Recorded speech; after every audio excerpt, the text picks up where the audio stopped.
Hey, what's going on? Gonna make this real short as possible, and like the title suggests, it's going into Revelations 21. Um, it was necessary that I do this because a lot of lies, just flat out lies. It's not misinformation. It's just lies. A lot of lies are taught and told about Revelations 21. The camp that I was in when it came to Revelations 21, you had the names on the gates because the only people that can go through those gates are Israelites. If you don't know what tribe you're from, you don't know what gate to go through. But then again, I ask, why even teach the parable of the wheat and the tares? If I can stand on the street corner and use it ain't Urim and Thummim. I don't even use that. It's just my best guess. Then what's the need for the parable of the wheat and the tares? But anyway, um, when we talk about Revelations 21, it talks about the names on the gates and this and that and the third. When you go to Ezekiel 47, it says that whatever tribe that the stranger should join, he shall be as one born in that land. Right? That's after the Messiah come back, after the land is divided. Read it. It's in Ezekiel 47. Jeremiah 12 says that the Most High will take Judah from out of the other nations, come back and have compassion on those nations, the same nations that tried to hurt him when you read the whole thing, right? The same nations that just tried to hurt his land, his people. He said, I'm going to come back and have mercy on them. And if they learn my ways from my people, I'm going to build them up in the midst of Israel, in the middle of Israel. So now when we get to Revelations 21 and we talk about that wall that got the names on it, jump down to I think it's like verse 20 something. Yeah, it got to be like verse 20 something. It says, well, let's start a little bit up. It talks about the city, the wall. Then it says that city will have no need for light because the Most High and the Son will be the light of that city, right? Then it says that the nations, with an S, the nations will walk in that light. How? If you teach that nobody can get in that city but Israelites, how are the other nations walking in that light that's only in that city? How? It's impossible. Then here's the other kicker. It says, well, here's two more. It's in there. It says that the nation shall bring their glory to it. To what? To the city, the New Jerusalem. That's the context of the whole thing. Then it says that nobody shall, no thing that is abominable or nothing that defiles shall enter into it, except your name be written in the Lamb's book of life.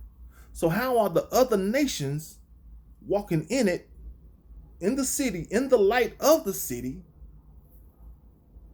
if they ain't supposed to be there? If you teaching that they can't be there, how? And it also says that they're saved. They got saved. What were they saved from? The destruction back in Jeremiah 12. Not saved from the enemies like the Israelites are when you read the book of Luke. But that destruction that the Most High was going to come at them with when you read Jeremiah 12. So for you brothers, for you prophets that say God put you in a position to teach this, that, and the third, how did you miss that?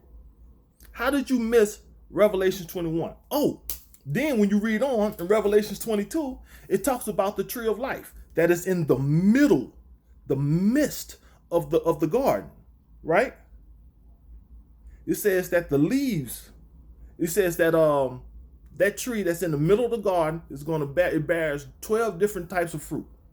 And that fruit is for the healing of the nations. Why would it be for the healing of the nations? Because in Jeremiah 12, he had compassion on them.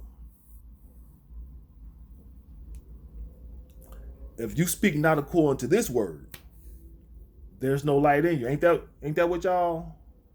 It is what y'all teach, right? It is. Who shall stand up for me? Who gonna stand up for the Most High? That is what y'all teach, right? So, can I get a prophet to get me right if I'm wrong? Give me a prophet to get me right if I'm wrong.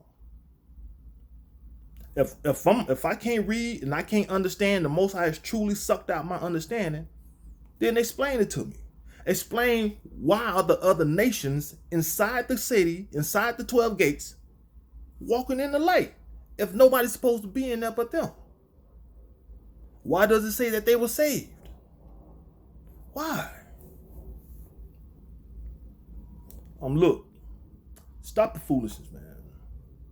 But like y'all teach, if you teach not according to this word, there's no light in you.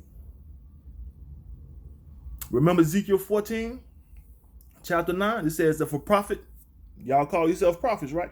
It says, if a prophet be deceived when he has spake a thing, when he done said something, I, the Lord, have deceived that prophet. And I'm going to reach out and I'm going to kill him. And I'm going to kill him and everybody else that followed him. Study to show yourself approved. I used to tell brothers all the time, man, don't be studying to make good YouTube videos or trying to debate and cut somebody. You might want to study for knowledge. And I know what you all say. Oh, brothers, sometimes it's it might mean something else and blah blah blah. The scriptures are twofold. True enough, the scriptures are twofold. But you still got to explain that. Explain Jeremiah 12. Explain how these other nations get an inheritance amongst Israel. Not just living, but an inheritance. That's different. But anyway, I'm gonna leave it right there, man. But if you can give me a prophet that can explain it to me, that can get me right if I'm wrong, I will greatly appreciate it, brother. Greatly appreciate it. All right, get at your boy, man.